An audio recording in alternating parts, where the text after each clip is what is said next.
we start the small business, right? तो हम लोग small business को किस तरीके से शुरू कर सकते हैं? What are the various functions which we need to perform before starting the small business? We studied about that. Who is going to tell me all the steps which is required for starting the small business? Who is going to tell me about it? Raise your hand. बताइए. Ma'am कुछ process होते हैं जो start करने के लिए business को. First हम लोग का हो जाता है फंड को जमा करना. बिजनेस को स्टार्ट करने के लिए सबसे मेन फंक्शन होता है, क्योंकि उसी के ऊपर डिपेंड करता है कि आगे चल के आपका बिजनेस कैसे परफॉर्म करेगा, या स्टार्टिंग के लिए आपको तो कुछ ना कुछ चाहिए होती है मैम फंडिंग. और उसके बाद मैम आ जाता है अनुग्रह ma'am plan.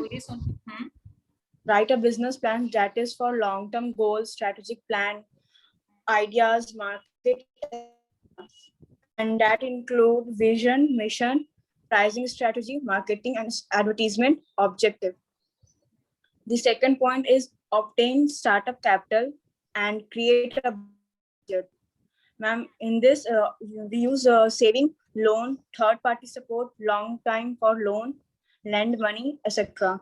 And create a budget means determine the cost, legal compliances, fulfillment, purchase machinery, legal fee, etc. Ma'am. Set the legal business structure. That is limited LC, limited liability company, sole proprietorship, partnership firm. That is all about decision for business structure and set the legal entity. The fourth point is obtained employer identification number, that is EIN. It is issued by IRS, and it is registered the employer that able to hire the employees. Use for corporate company, provide EIN. Fifth point is satisfy the business licensing requirement. This means the unique name, business location, PAN card, address proof, all this required in this. Sixth point, establish a web presence and create online presence. In this, it means official website created, URL, uniform resource locator, respective channel about product and service for customer. Seventh point is develop business collateral. That means evidence, letterhead, cards, form of the company, name, logo, include in this. 8th point, open a bank account and a merchant account. It means business has a separate account. The personal account is separate. All the transactions are related to the business that show in separate account. 9th point, identify where to get help. This means set up the business to explore the business, a specific question from which resources to get the evidence. 10th, maintain goodwill, maintain requirement, maintain the company's. Okay, good. Next, very good. Next, Shweta. Rule number 3. Yes, ma'am. Tell me all the steps. Ma'am, the steps for starting a small business. First step is the business plan, in which the strategic plan about price strategy, vision, mission, objective, ideas, and so on. In vision, we can say that it is the business blueprints, in which what type of business we are going to build, what kind of a strategy we are going to adapt for the growth of our business for the next year. And in mission, we give the detailed about our products and services we have planned to provide or to give, and in mission we can also say that it identifies our target market. In price strategy, we can give the we can write the points like marketing and advertising, objectives of company means revenue, target, goals, and return of investment, basic worth, etc. And the second point is obtain startup capital or to create a budget. To create a budget, we can we can determine the cost effective budget. We can make the budget plan, high equipments of purchase, legal fee budget, so that we can make the minimum expenses for our business, which will be profitable for the business. And the third step is set up the legal business structure.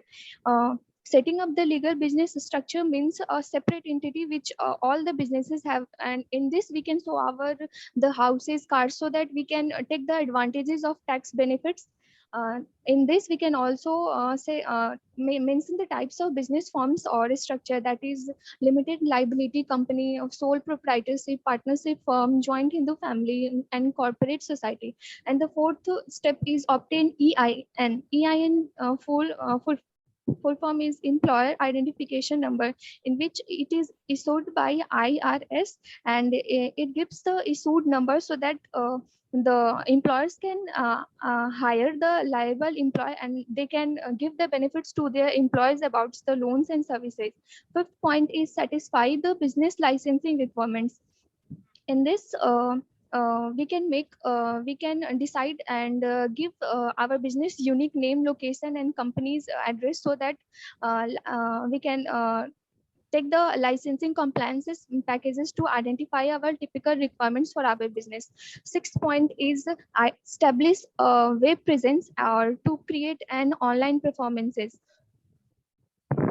In this we have to register a URL website which will be beneficial for the advertisement of our businesses. And the sixth point is develop business collateral. Collateral means evidence. In this we can start promoting our business through collaterals like Vista Print. And the eighth point, open a bank account and merchant account. In this we have to open a bank account in spite of personal account, so that our business so that our personal account and the business and entity account will not mix up. And in the ninth step, identify where to get help. So we have to identify from where and when to seek advice, or to take the advice from the other sources, like outsourcing. And in the last step, follow the government rules. In this we have to follow all the rules and policies of the government to maintain the company's good standing, and which will and always stay aware of the steps needed to maintain our company's status. Very good. Next, we completed the steps for starting your small business. Now we are going to study about the type of business organization. Okay? There are various type of business organization which I already elaborated in the last class about it. There is sole proprietorship, partnership, joint stock company, limited liability company, corporations, or company. So there are so many type of business organization present in India. So it's totally depend upon the person or individual that which kind of business or organization they are going to adopt, right? If we are talking about the first type of business organization, that is a sole proprietorship. Who are sole proprietor? What is the meaning of sole proprietorship? What are the various features of that? What are the various drawbacks of that? We are going to study about it, and after that we'll study about the partnership. Today we are going to complete the two type of business organization, and after that we'll complete the limited liability company and corporation in the next class. So first of all, I just want to start it with the sole proprietor. Ma'am. So today we are going to complete the two topic, business partnership and sole proprietorship. Who are sole proprietors? The question arises कि who are sole proprietor? जानते हो क्या होता है sole proprietor? Anyone? कौन होते हैं sole proprietor? Raise your hand. Yes, Neeraj. Ma'am, the business who has only single owner or who bear all risk. Okay. Anugrah. Who are sole proprietor? A man who only one man who start a business and establish it by own skill and knowledge, and limited liability, limited source of funding, and that's it. Okay. So who are sole proprietor? Sole proprietor can be an individual. Sole proprietor एक individual होगा. who will start his business, start करेगा business with a minimum legal compliances. उसमें बहुत ज्यादा legal compliances और legal registration requirement नहीं है इसमें, किसमें sole proprietor को नहीं जरूरत पड़ेगा, ठीक है, and वो सारे risk को bear करेगा, उसकी जो liability होगी that will be unlimited. ठीक है, तो सोल प्रोप्राइटर कौन होगा? एक individual person who started the business, business को जो शुरू करेगा. And sole proprietorship is the, sole proprietorship क्या है? It is a business which is started by sole proprietor, in short. ठीक है, अब ये तो सोल प्रोप्राइटरशिप और सोल प्रोप्राइटर के बारे में हम लोगों ने पढ़ लिया कि चलो sole proprietor that is related with the individual person है जो बिजनेस सोल प्रोप्राइटरशिप को शुरू करेगा, बिजनेस को शुरू करेगा. और सोल प्रोप्राइटरशिप क्या है? सोल प्रोप्राइटरशिप एक बिजनेस है जो एक पर्सन के द्वारा शुरू किया गया है. ठीक है, तो when we are talking about the sole proprietorship, इसमें कुछ चीजें हैं जो हमेशा याद रखिएगा. अगर हम इसके फीचर्स की बात करें तो इसके क्या क्या फीचर्स हैं उसकी तरफ हम मूव ऑन करते हैं. ठीक है, ही भी अगर कोई भी person if you want to start the business, first he need to analyse that which kind of business organisation is suitable for him. ठीक है, because there are various kind of business organisation present, but it is not the easy task, it is a complex task as well as in corporation for example, or we can say company, we need to basically fulfill all the requirements, legal compliances which is basically mentioned by Ministry of Corporate Affairs, right? So we all know ki, being a single person, for example, if I want to start a business, what kind of business I will adopt? Maybe I will start the sole proprietorship, I will go toward that. Why? Because in that case I only need 10 to 15 days for starting the business. But if I will say according to the risk that maybe my personal belonging will be basically used in the time of dissolution, so risk is also involved in the sole proprietorship.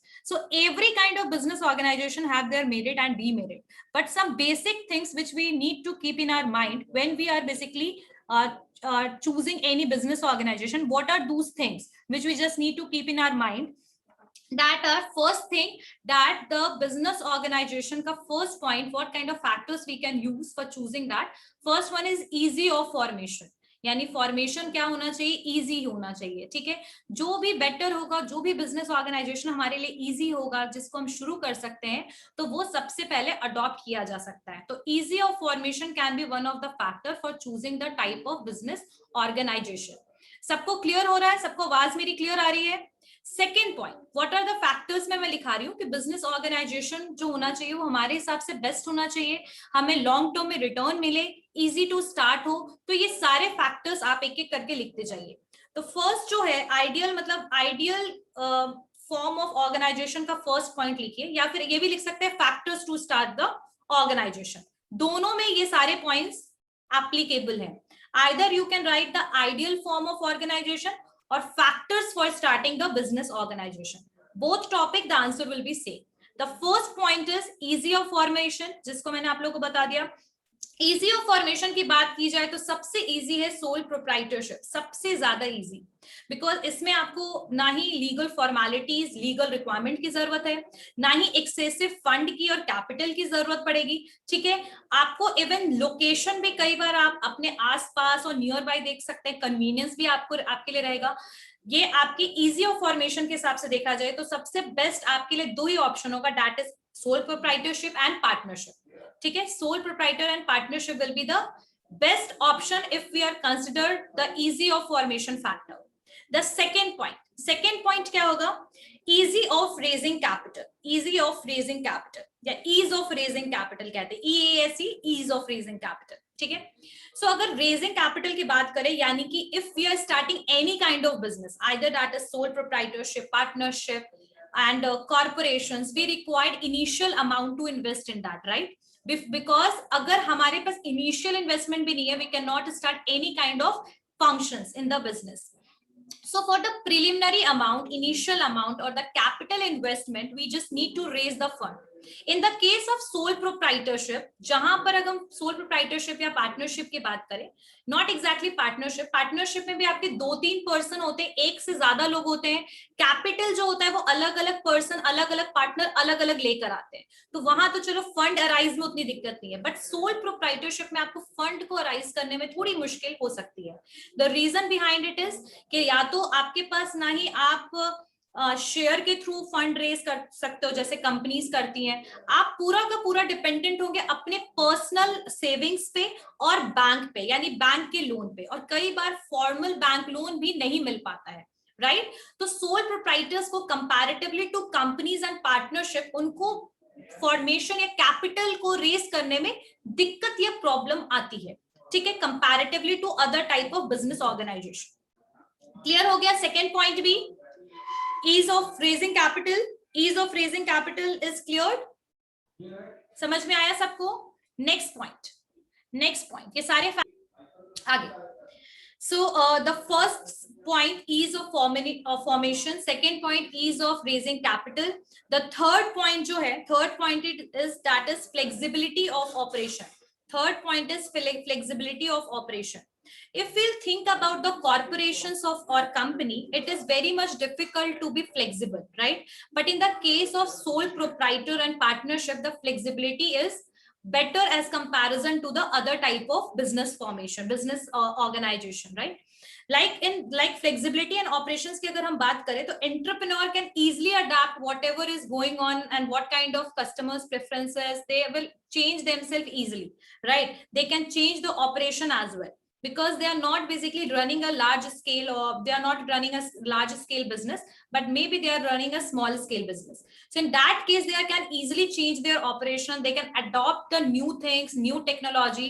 But in the case of the company, it is quite difficult as comparison to the sole proprietorship and partnership.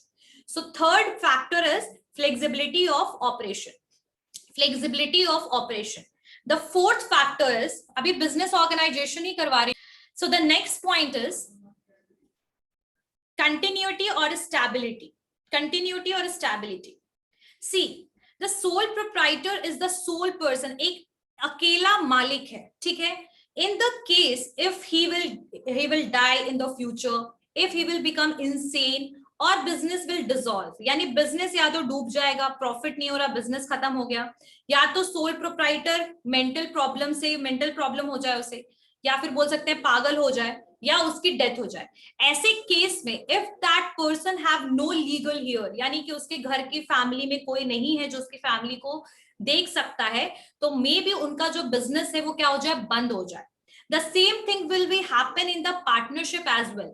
May be 3 or 4 partners are there, but अगर कोई भी एक या दो partner के साथ कोई भी ऐसा मिसहैपनिंग या सिचुएशन होता है, तो इट माइट बी पॉसिबल कि बिजनेस जो है वो डिसकंटिन्यू हो जाए और बंद हो जाए। But why this is happening? There is a one term, that is separate legal entity. Company जो होता है, कंपनी कॉर्पोरेशन की जो मैं बात कर रही हूँ, कंपनी जो होता है और उसके जो लोग होते हैं, दे आर सेपरेटेड, वो सेपरेट होते हैं। अगर आपने कंपनी के बारे में पढ़ा होगा तो ये एक बहुत बड़ा कैरेक्टरिस्टिक है, separate legal entity. But that is not with the partnership and sole proprietorship. ये सेम चीज सोल प्रोप्राइटर और पार्टनरशिप में नहीं है। पार्टनरशिप में क्या है, बिजनेस का कोई भी पार्टनर अगर कुछ भी मिसहैपनिंग हुआ तो बिजनेस खत्म हो सकता है। सोल प्रोप्राइटर में भी सेम चीज है, बट कॉर्पोरेशन जो है उसका वो एक सिचुएशन होता है परपेचुअल सक्सेशन। इसका मतलब ये होता है कि इंडिविजुअल्स आए या जाएं, ठीक है, कंपनी हमेशा चलती रहेगी। तो this is the factor. Corporations और लिमिटेड लायबिलिटी कंपनी का जो स्टेबिलिटी है वो बेटर और ज्यादा है as comparison to sole proprietorship and partnership. यानी कि आपका जो कंटिन्यूटी है या स्टेबिलिटी की हम बात करें तो वो ज्यादा किसमें है, कंपनी में और लिमिटेड लायबिलिटी कंपनी में, ना कि आपके पार्टनरशिप एंड सोल प्रोप्राइटरशिप में। सोल प्रोप्राइटरशिप एंड पार्टनरशिप में कंटिन्यूटी की थोड़ी प्रॉब्लम रहती है। क्लियर हो गया? तो this one is the fourth factor. ये जो चारों फैक्टर कराए, किसी को कोई डाउट इन चारों फैक्टर में? किसी को भी कोई डाउट? No ma'am. कुछ पूछना चाहते हो? चलिए आगे बढ़ते हैं अब हम। Next is retention of business secret. Retention of business secret. Retention of business secret. Secret मतलब क्या होता है? सीक्रेट रखना। सीक्रेट क्या होता है? Confidential. Exactly, confidential. Exactly, very good. Something which we don't want to disclose, right? जैसे हमें किसी को डिस्क्लोज नहीं करना है। तो यहाँ पर बात हुई रिटेंशन ऑफ बिजनेस सीक्रेट की। तो जितनी भी कंपनीज हैं विच इज रजिस्टर्ड कंपनीज, जो आपके private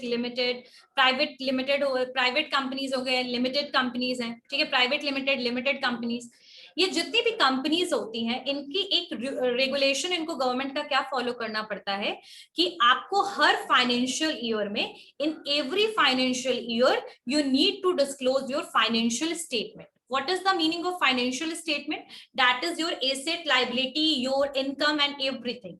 With whom? With whom? The question arises, with whom? You have to, according to RTI 2005, Right to Information Act, every government company and all other companies, they just need to disclose all the basic things to the consumers, because we have right to know about the basically financial structure of that particular company, financial stability of that particular company. But why this is happening? Because the companies are registered one, right? But the same thing, मतलब वहां पर business secret आप नहीं रख सकते basically, किस पे? आप अपने कंपनीज में. लेकिन वही चीज आप सोल प्रोप्राइटरशिप में और पार्टनरशिप में you can keep your business secret with yourself only. ठीक है, यानी अपने साथ सिर्फ आप बिजनेस सीक्रेट जो है वो अपने पास ही रख सकते हो. आप ये लीक नहीं करोगे, आप इसको लीक नहीं करना है आपको. आपके पास कोई ऐसा लीगल कंप्लायंसेस या कोई गवर्नमेंट का रूल नहीं है आपके लिए कि आपको बिजनेस के सीक्रेट को आपको लीक करना है. बिजनेस सीक्रेट को लीक नहीं करने से क्या फायदा होता है? Basically competitors have no idea about your strategy, right?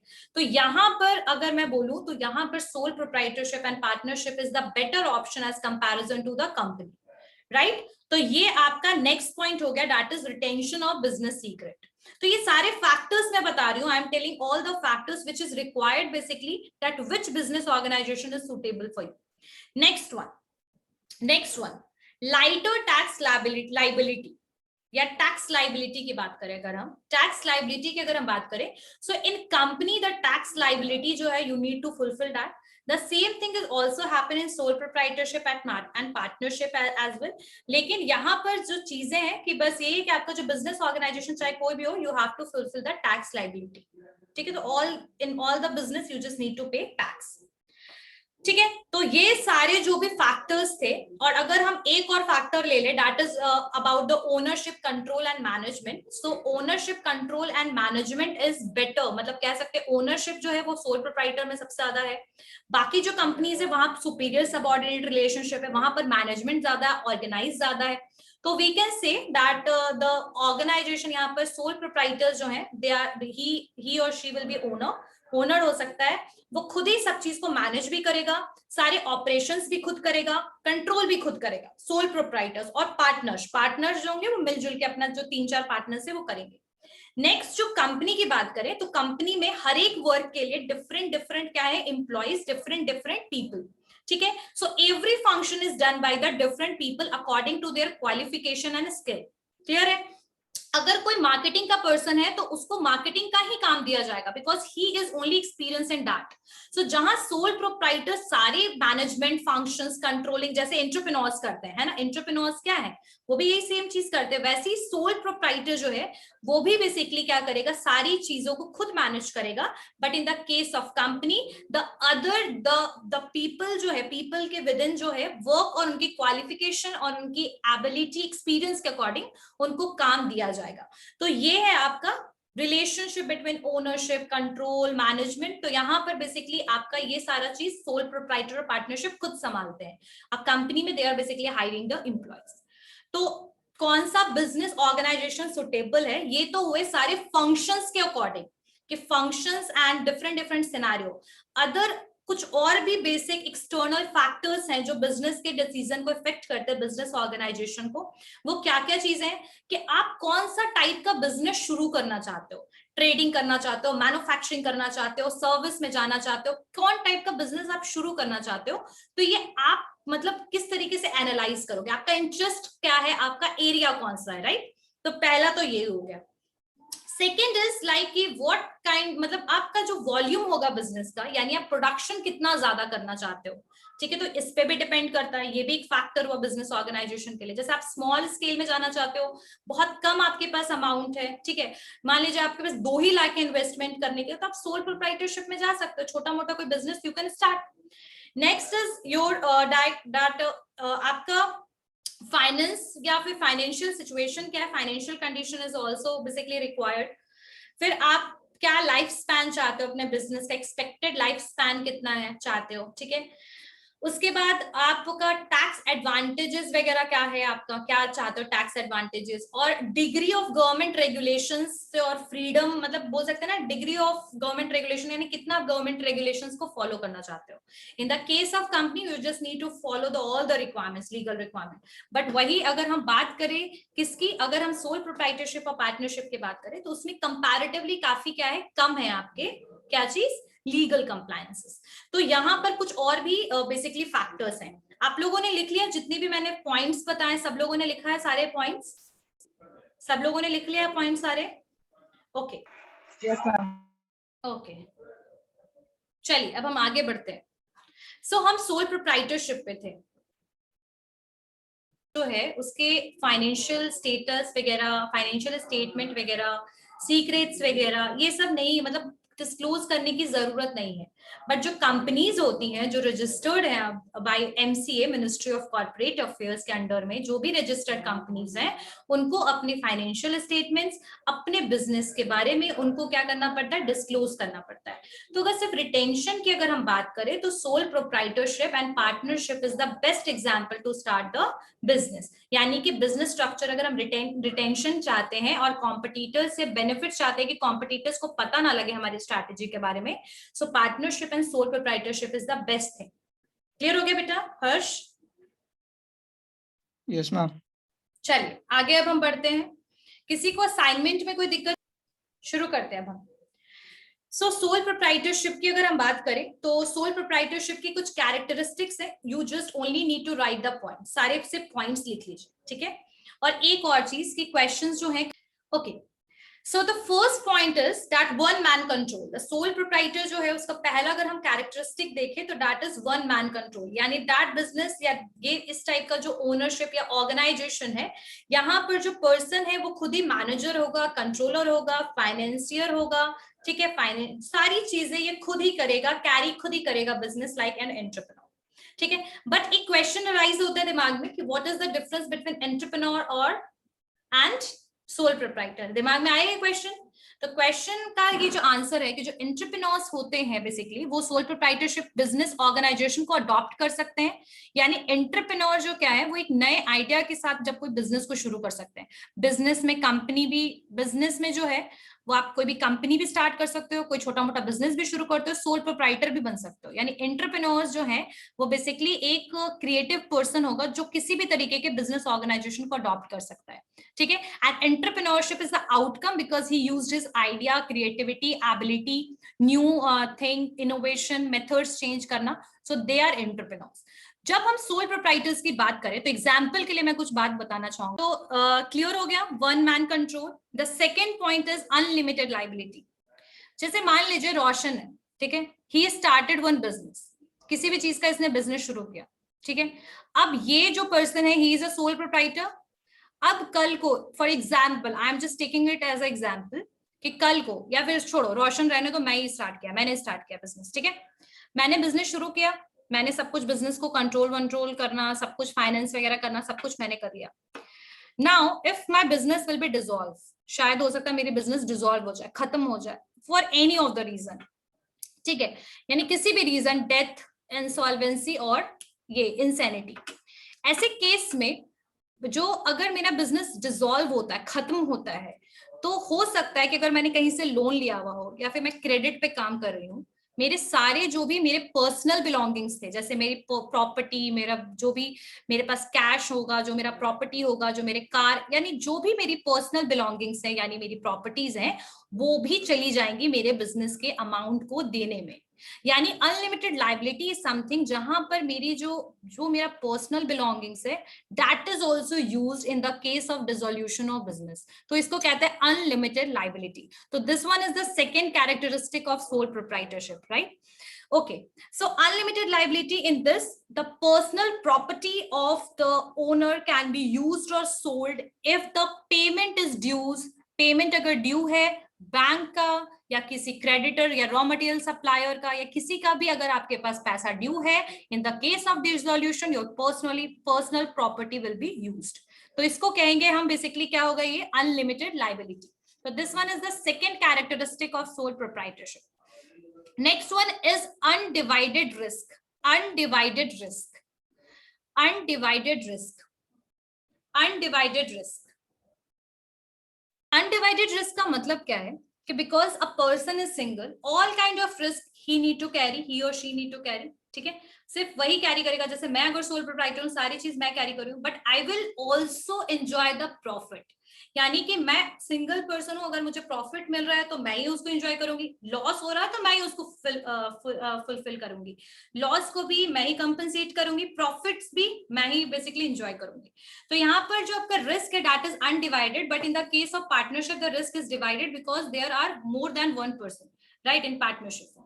सो ये पहला इसका एक ये कैरेक्टरिस्टिक हो गया, undivided risk. Whatever business earn, that the whole profit, you will get that whole profit, right? And in the case of loss, you will bear whole loss. Next one is no government regulation. No government regulation. Like the incorporation of the company, or we can say in the corporate companies, the company need to basically register themselves. But in this case, in this situation, or we can say in basically sole proprietorship, we don't need to do the government regulation कुछ ज्यादा fulfil हमें या कुछ basically follow नहीं करना है। It is free from all the kind of legal formality. सारे legal formalities जो है वो कोई भी बेसिकली रिक्वायर्ड नहीं है इसमें, ठीक है। बट कुछ चीजें हैं, छोटी मोटी लाइसेंस की जरूरत पड़ती है। मैं बताती हूँ क्या क्या लाइसेंस है। एक तो आपके हेल्थ डिपार्टमेंट से लाइसेंस की जरूरत पड़ सकती है, म्युनिसिपल कॉर्पोरेशन जहां पर आप अपने बिजनेस को शुरू कर रहे हो, या फिर पीसीबी यानी पॉल्यूशन कंट्रोल बोर्ड से आपको लाइसेंस की जरूरत पड़ सकती है। बट एज सच रजिस्ट्रेशन का प्रोसीजर लॉन्ग नहीं है। एक एक्ट है, ठीक है, एस्टैब्लिशमेंट ऑफ शॉप एक्ट, ठीक है। एस्टैब्लिशमेंट ऑफ शॉप एक्ट जो है बेसिकली यहाँ पर जहां जैसे आपने कोई शॉप को ओपन किया, जैसे छोटे मोटे जनरल स्टोर हमारे घर के पास नहीं होते, वो सारे क्या होते हैं, सोल प्रोप्राइटर्स ही होते हैं।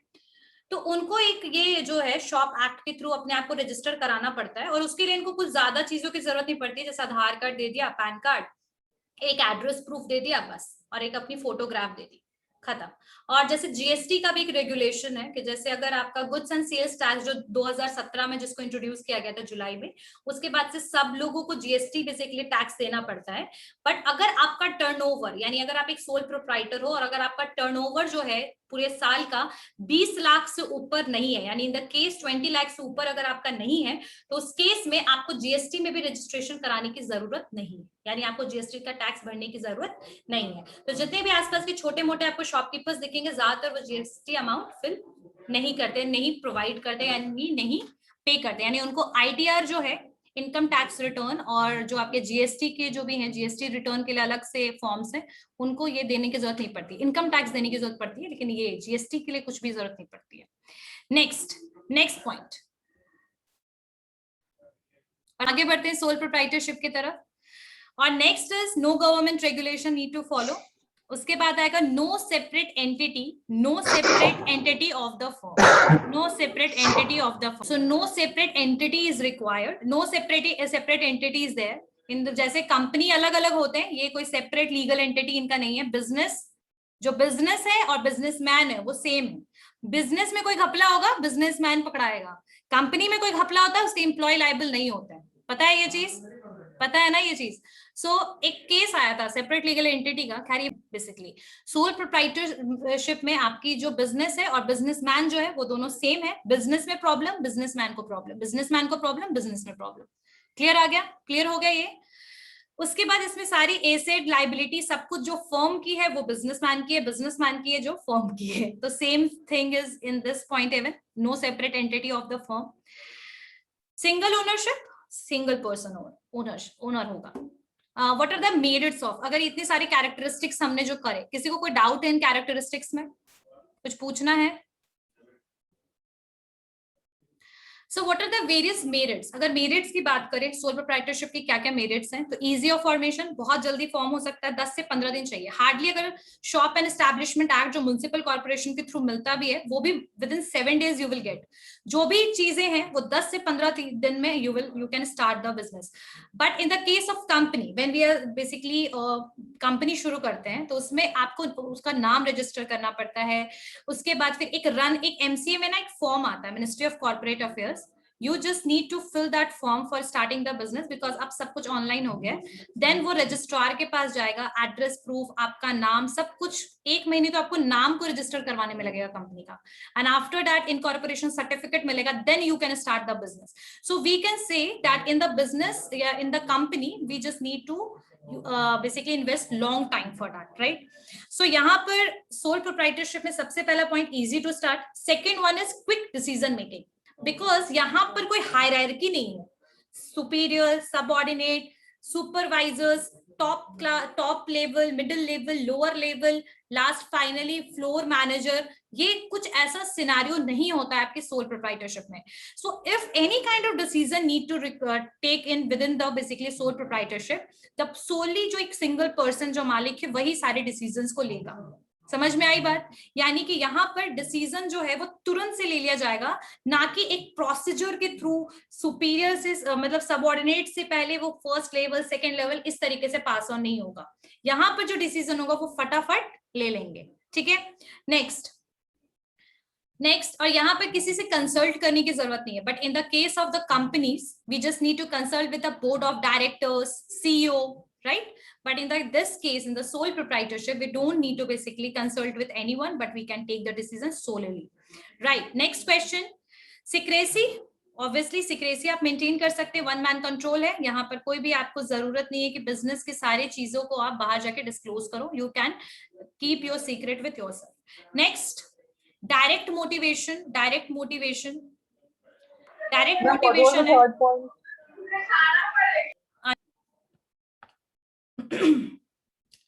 है। Fourth one is direct motivation. Direct motivation why? Because all the profits जो है वो सब सोल प्रोप्राइटर खुद इनकम कर रहा है, उसको डायरेक्टली मोटिवेशन मिल रहा है अपने बिजनेस को ग्रो करने का, ठीक है? उसको कोई भी ऐसा नहीं है कि he is getting the salary और something like this, fix time, कुछ ऐसा नहीं है। अपने बिजनेस को मैनेज करना उसके हाथ में, प्रॉफिट अर्न करना उसके हाथ में, ठीक है? तो डायरेक्ट मोटिवेशन इज देयर, ठीक है? The whole profit goes to the proprietor. Next one is flexibility in management. Sole proprietor don't need to discuss anything with anyone because he will take whole decision, and if he want to make changes, he can do it without any delay, ठीक है? अगर उसे कोई भी changes लाना है, कोई भी चीज, चाहे वो प्रोडक्ट से रिलेटेड चेंजेस हो, कुछ नए प्रोडक्ट को बेसिकली बनाने का, सेल करने का, यानी एक रिटेलर जो होता है ना, they are also sole proprietor. अगर उसे कोई नए प्रोडक्ट को सेल करना है, कोई नए प्रोडक्शन एरिया में एंटर करना है कि भाई हम नए प्रोडक्ट को मार्केट में सेल करें, ठीक है? जैसे बहुत ज्यादा देखा होगा आपने कि जो क्लोथ के शॉप वाले कई बार कुछ ज्वेलरी और वो भी रखना शुरू कर देते हैं, आपके footwears. So if they want to basically expand their business, if they want to basically deal with the other products, ऐसा कुछ भी सिनेरियो होता है, तो ऐसे केस में डिसीजन लेने में वो डिले नहीं करेंगे, ठीक है? फ्लेक्सिबिलिटी भी बहुत ज्यादा, तुरंत से अडेप्ट कर सकते हैं, तुरंत से चेंजेस ला सकते हैं। नेक्स्ट, पॉलिसीज जो है वो चेंज हो सकती है अकॉर्डिंग टू द सिचुएशन, यानी कि जो पॉलिसीज कंपनी की होती है वो थोड़ी रिजिड होती है, बट इनकी जो पॉलिसीज है फ्लेक्सिबल होती है, फटाफट चेंज हो जाएंगी। नेक्स्ट, क्योंकि पॉलिसीज को फॉलो करने वाला एक ही पर्सन है, ही is a sole proprietor. Next one is independent living, ठीक है? इंडिपेंडेंट लिविंग, obviously जो person is not dependent on anyone but only on business. Next one is personality development. Exactly, he is the person, he is liable for everything, authority सारे उसके हाथ में, responsibility उसको fulfill करना है, तो he is becoming capable day by day, वो capable बनता जा रहा है, skilled बनता जा रहा है, experience gain करता जा रहा है, तो he is now able to develop the personality, अपनी personality को भी वो groom कर रहा है, develop कर रहा है, ठीक है? अब इट्स टोटली डिपेंड कि mathematics and in calculation they have very good idea about everything, they have no idea about the financial management, उनको फाइनेंशियल मैनेजमेंट का बहुत ज्यादा एक्सट्रीम नॉलेज नहीं है, but they know how to calculate profit. So this they are basically how this happened, because everything is in his hand. उनके खुद के हाथ में हर चीज होता है, तो वो खुद मैनेज करते हैं चीजों को. Next question, next point, concentration of economic power is avoided. Concentration of economic power is avoided. ठीक है. Concentration of economic power का मतलब क्या हुआ कि like we all know that in India there is a regional disparity. What does it mean?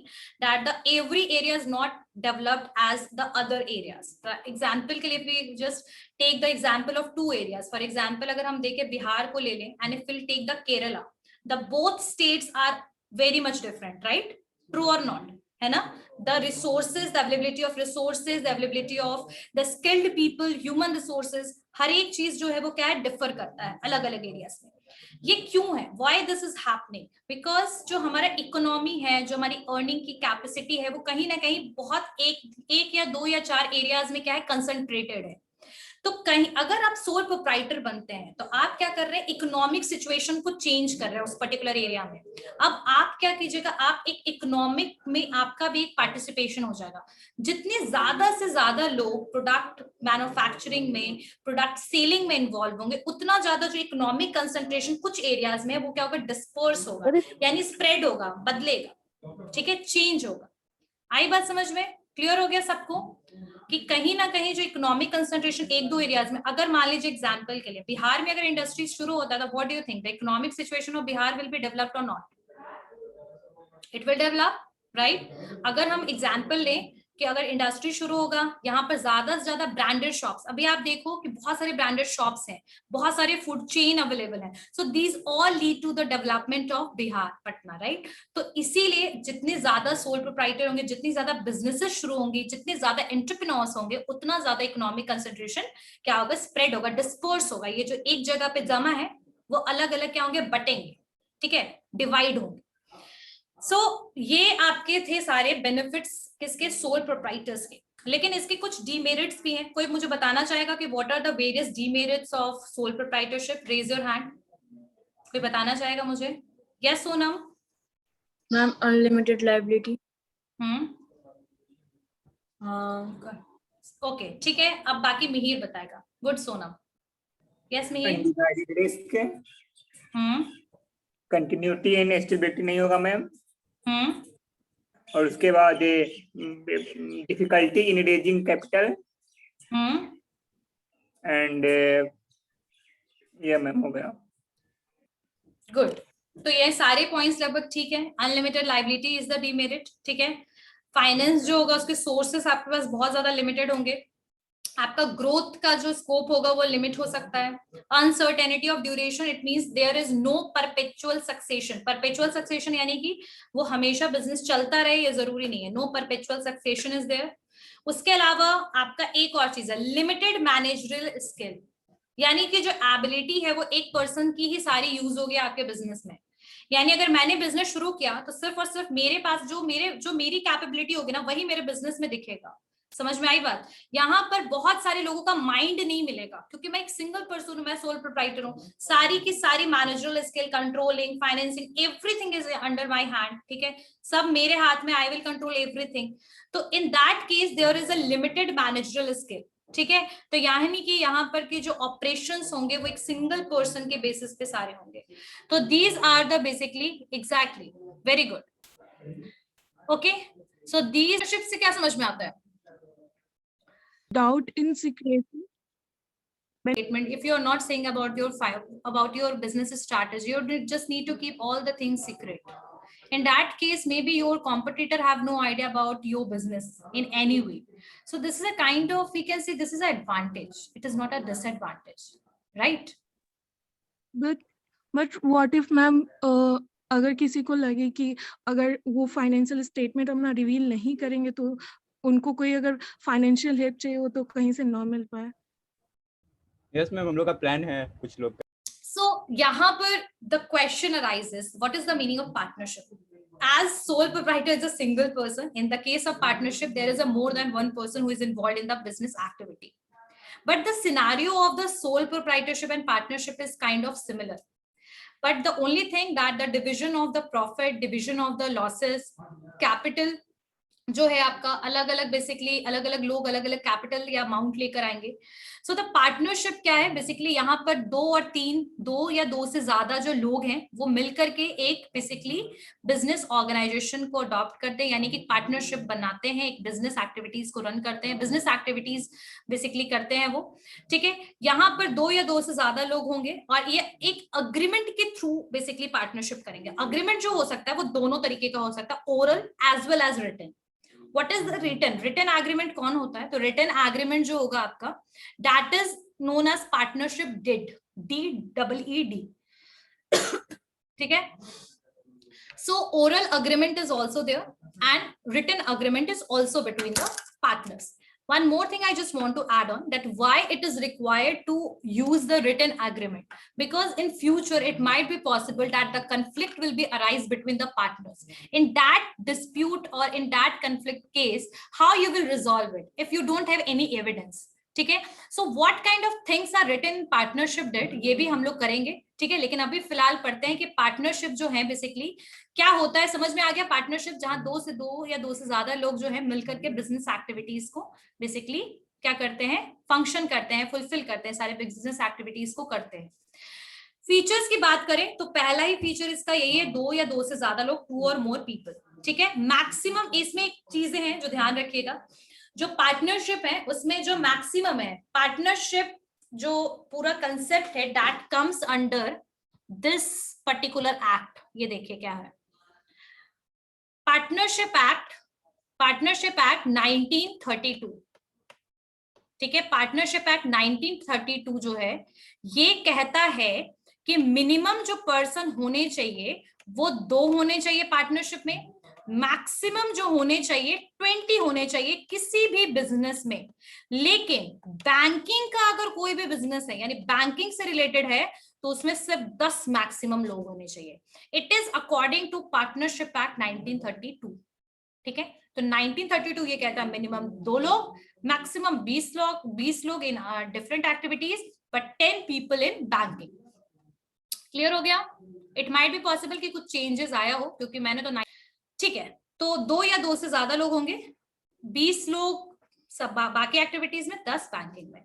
Agreement के through 2 या 2 से ज्यादा लोग जो भी हैं वो अग्रीमेंट एक साइन करेंगे, एक पर्टिकुलरली कॉन्ट्रैक्ट क्रिएट बनाएंगे और उसमें वो क्या क्या चीजों को लिखेंगे, वो लिखेंगे इसमें कितना प्रॉफिट का बेसिकली रेशियो है. जैसे कई बार होता है कि बिजनेस में जो है प्रॉफिट रेशियो इस तरीके से डिवाइडेड होता है. मान लीजिए 4 लोग हैं. ठीक है, अब 4 लोग हैं तो उनमें इस तरीके से डिवाइड हो सकता है बिजनेस. शेयर, प्रॉफिट शेयर 3:2, यानी कि अगर कोई पर्सन यहाँ ए है, बी है, सी है और डी है, तो यहाँ जो ए है उसको मान लीजिए 1 लाख अर्न कर रहा है, तो उसको 30,000 मिलेगा. 30,000, 20,000, 30,000, 20,000.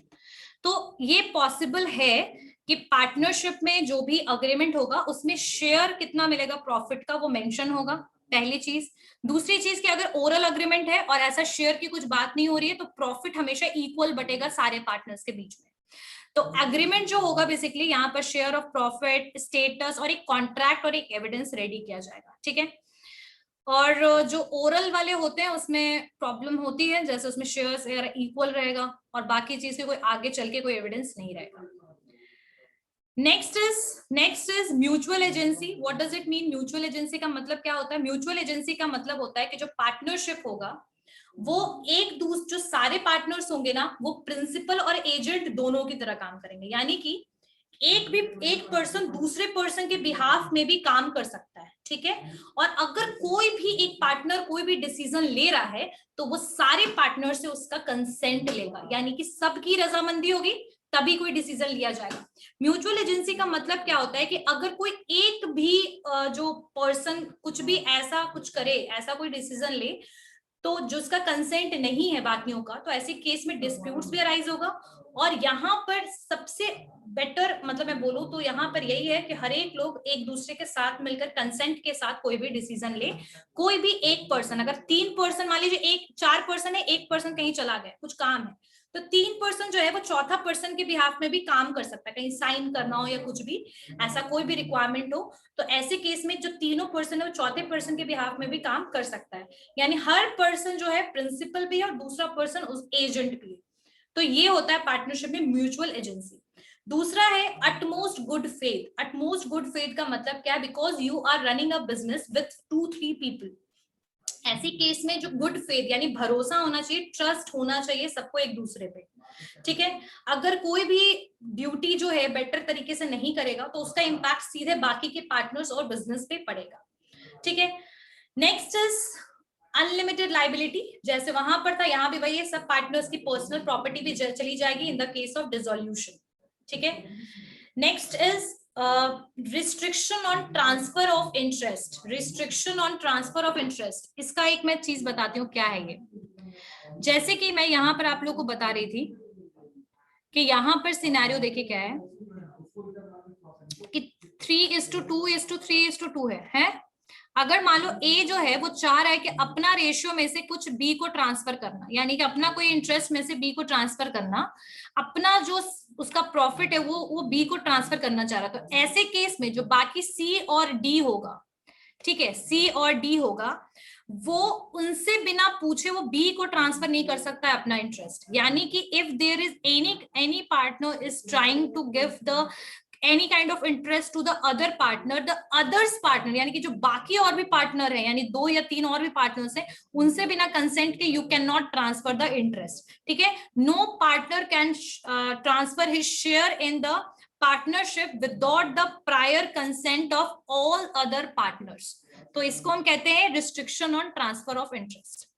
So all these are basically features of partnership, and in the next class we'll complete it within 2 or 3 minutes. We'll complete the merit and demerit, and after that we'll complete the company and limited liability company, corporation and limited liability company. ठीक है? Okay. Anyone have any doubt whatever we studied? Sambhav, clear बेटा? Yes ma'am. ठीक है।